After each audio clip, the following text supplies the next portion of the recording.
Assalamualaikum warahmatullahi wabarakatuh. Kembali lagi dengan saya Putri Novayanti, mahasiswa Institut Agama Islam Negeri Batu Sangkar pada jurusan Pendidikan Guru Madrasah Ibtidaiyah. Nah, pada kesempatan kali ini kita masih membahas seputar pendidikan inklusi di sekolah dasar, yaitu bagaimana sih karakteristik anak berkebutuhan khusus. Penasaran bagaimana penjelasannya? Yuk simak video berikut ini. Karakteristik ABKH, yaitu anak berkebutuhan khusus.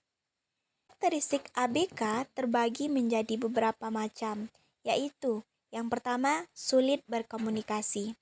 Ketika ada anak yang mengalami sulit berkomunikasi ini, maka perilaku beradaptasi akan mengalami gangguan, terutama ketika mereka berkomunikasi, di mana ABK seringkali memiliki hambatan berbicara dan sulit bicara meskipun usianya sudah dewasa. Ucapan dan pilihan kita mereka pun yang sering didengar saja dan menggunakan kata yang tepat itu sangat sulit diterima oleh anak ABK ini. Yang kedua, kesulitan belajar. Anak dengan kesulitan belajar merupakan individu yang memiliki gangguan pada satu atau lebih kemampuan dasar psikologis. Tak hanya itu, biasanya gelombang otaknya juga terganggu, sehingga menyebabkan anak tersebut mengalami IQ yang hanya rata-rata ataupun di atas rata-rata sedikit. Biasanya ABK dikategorikan sedang, berat atau ringan dan IQ yang dimilikinya. Yang ketiga ada kelainan fisik. Secara fisik dan medis umumnya, beberapa ada kondisi fisik dan medis yang sangat berbeda dengan anak kebanyakan atau anak reguler. Misalnya, jika ia mengalami kebutuhan khusus, maka ia akan mengalami komplikasi dengan bagian organ tubuh lainnya.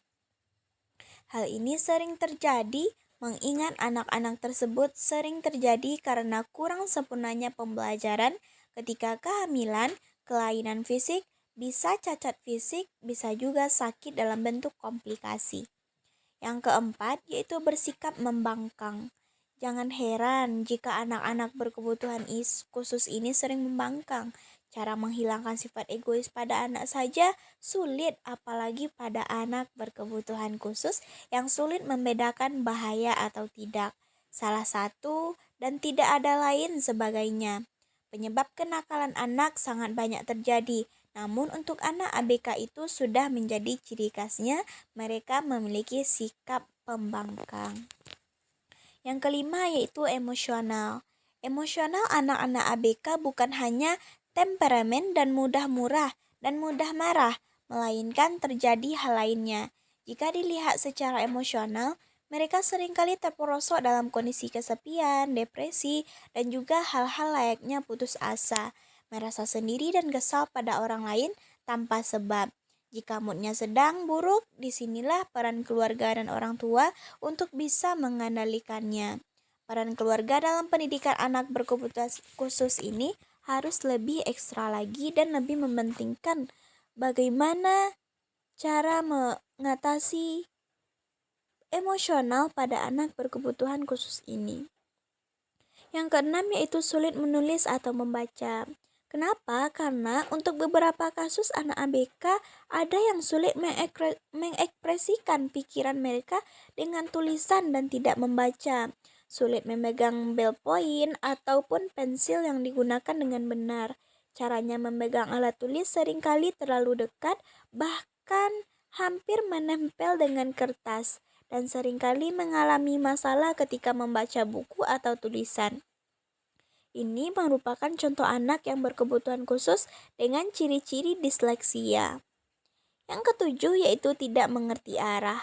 Anak berkebutuhan khusus sulit mencerna logika sendiri, terkadang mengalami disorientasi seperti disorientasi waktu ataupun arah. Si anak seringkali bingung saat ditanya jam berapa sekarang, kemungkinan ia hanya mengingat bahasa yang diajarkan seperti pukul 6 petang, ia sebut petang atau sore. Namun pukul 4 ketika matahari terbenam, ia tidak akan menyebut pukul 4, melainkan tetap sore. Ia juga tidak mampu membaca dan memahami peta atau petunjuk arah dengan baik. Yang kedelapan yaitu sikap sesuai kebiasaan. Anak ABK, khususnya mereka yang autisme, sangat perhatian dengan urutan atau rutinitasnya ataupun kebiasaan sehari-hari. Ketika ritual mereka berubah, misalnya setelah makan menjadi mandi, atau dibalik, setelah makan ia harus berolahraga dulu baru mandi, maka ia akan menjadi gelisah, cemas jika rutinitas tersebut berubah atau terganggu. Anak autis merasa ada yang salah dalam hal tersebut dan seringkali ia tidak disukai. Yang kesembilan yaitu senang meniru. Senang meniru atau membeo atau ekloleia merupakan salah satu karakteristik ABK.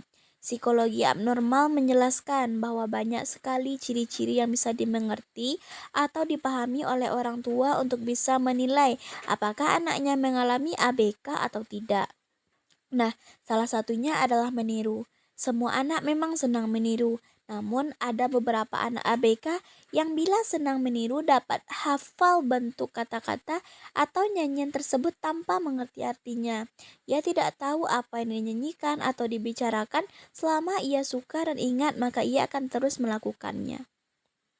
Yang ke-10 yaitu berbicara tanpa henti. Beberapa anak ABK senang mengoceh tanpa arti berulang-ulang.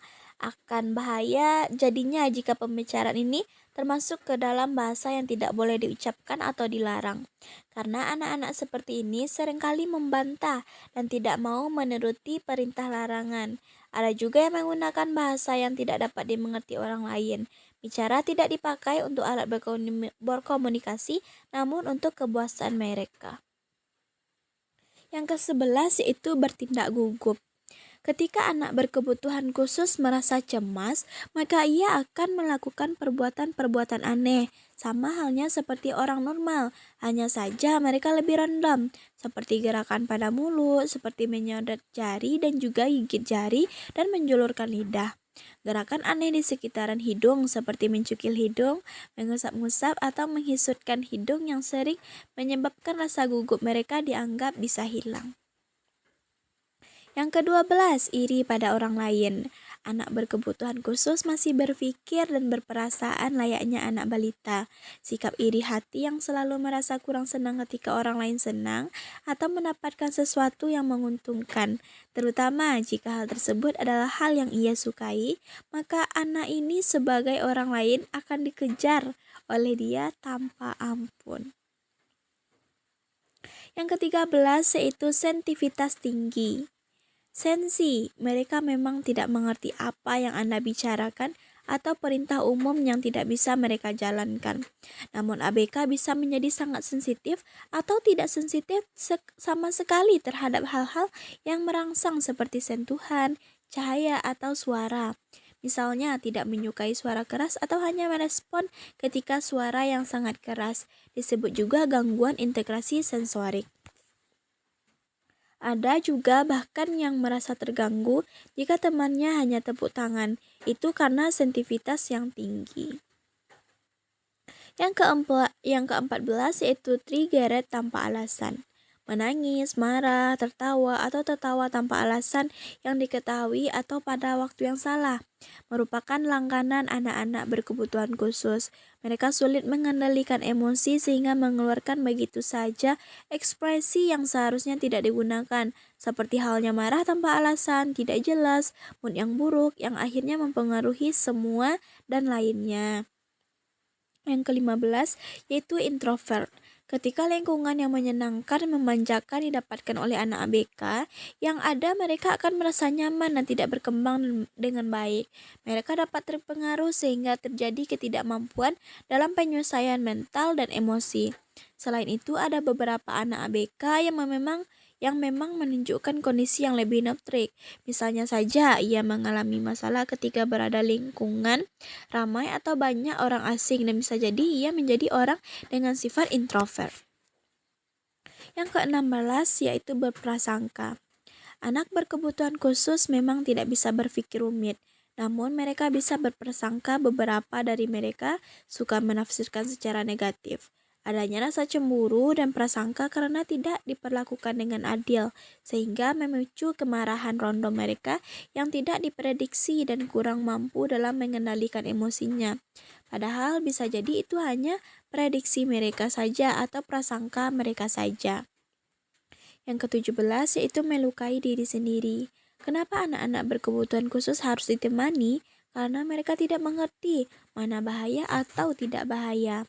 Ada sebagian perilaku melukai diri sendiri ketika anak berusia lebih kecil, meskipun tingkatannya tidak tinggi seperti mencakar atau memukul diri sendiri, dan untuk anak para remaja dan remaja bisa mengiris kulitnya atau membakar. Karena itulah anak ABK perlu ditemani dan harus ada seseorang di sisi mereka.